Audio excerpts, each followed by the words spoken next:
நம்ம என்ன பார்க்க போகிறோம்னா சண்டே வந்து ஊருக்கு வந்திருந்தோம். அதனால் நாங்கள் கொல்லிக்கு போயிருந்தோம். இத்தனை கலெக்ஷன் பண்ணோம். என்னென்னு பார்ப்போமா? இது வந்து தூக்கணாங்குருவியோட வீடு. இது வந்து ஆண்குருவியோட வீடு. இது என்னன்னா ஆண்குருவி வந்து இதில் உட்காந்து ரெஸ்ட் எடுக்கும். இதில் வந்து ஒரு மண் இருக்கா, இந்த மண் எதுக்குன்னா ஒரு மின்மினி பூச்சி இருக்கும். அது தெரியுமான்னு தெரியல. அது வந்து மின்மினி பூச்சி வச்சு வந்து இதை ஒட்டினா அதில் லைட் எரியும். ஸோ நைட்டில் இது நல்லா வெளிச்சமாக இருக்கும் ஒரு கூடு. இது வந்து பெண் குருவியோட கூடு. இது எப்படி இது ரெண்டுத்தையும் ஐடென்டிஃபை பண்ணுறதுனா, இது வந்து ஆண் குருவியோட கூடு வந்து உட்கார இருக்கும். பெண் குருவியோட கூடு மட்டும் இந்த இடத்துல பள்ளமாக இருக்கும். இப்போ இதோட முட்டை இருக்குது. அந்த முட்டையை இந்த கூண்டுக்குள்ளேயே இந்த முட்டை இருந்துச்சுங்க. எப்படின்னே தெரியல, எனக்கே ஆச்சரியமாக இருந்துச்சு. சரி, இதை உள்ளே போடலாம்.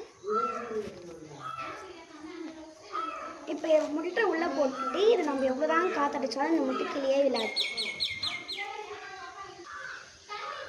நான் இப்போ அந்த முட்டை எடுத்து காமிக்கிறேன் பாருங்கள், எவ்வளோ அழகாக இருக்குல்ல. இப்போ இந்த சிட்டுக்குருவியோட முட்டை வந்து ஒரு 3லேருந்து 4 வரைக்கும் அந்த முட்டை இடும் சிட்டுக்குருவி.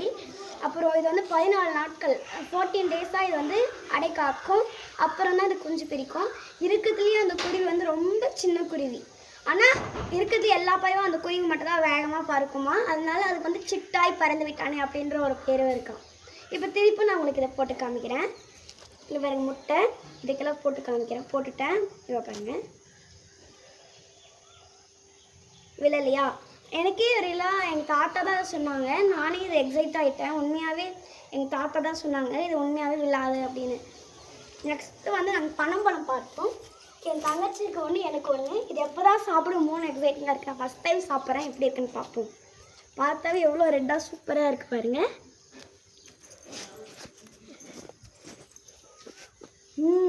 சூப்பராக இருக்குது. கொஞ்சம் லைட்டாக கஷ்டம் ஃபீல் ஆகுது, பட் நல்லா தான் இருக்குது. இது வந்து சுட்டும் சாப்பிட்லாம். நாங்கள் வந்து பச்சையாக சாப்பிட்றோம்.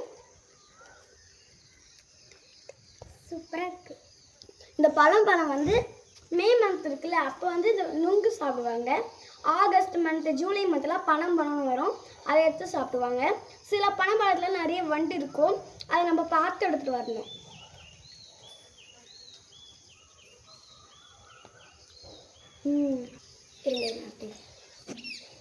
ஆண்குருவியும் பெண் குருவியும் எப்படி ஐடென்டிஃபை பண்ணுறதுன்னா, ஆண்குருவியோட தொண்டை பகுதி வந்து பிளாக் கலரில் இருக்கும்.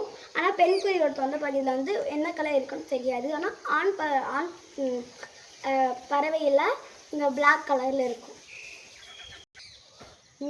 சூப்பராக இருக்குது. இப்போ நம்ம டெய்லியும் ஒரு வீட்லேயும் ஒரு பனம்பழம் வைங்க. நம்ம நாட்டை காப்போம். தேங்க்யூ, பாய். உங்களுக்கு இந்த வீடியோ பிடிச்சிருந்துச்சுன்னா லைக் பண்ணுங்கள், ஷேர் பண்ணுங்கள், சப்ஸ்கிரைப் பண்ணுங்கள்.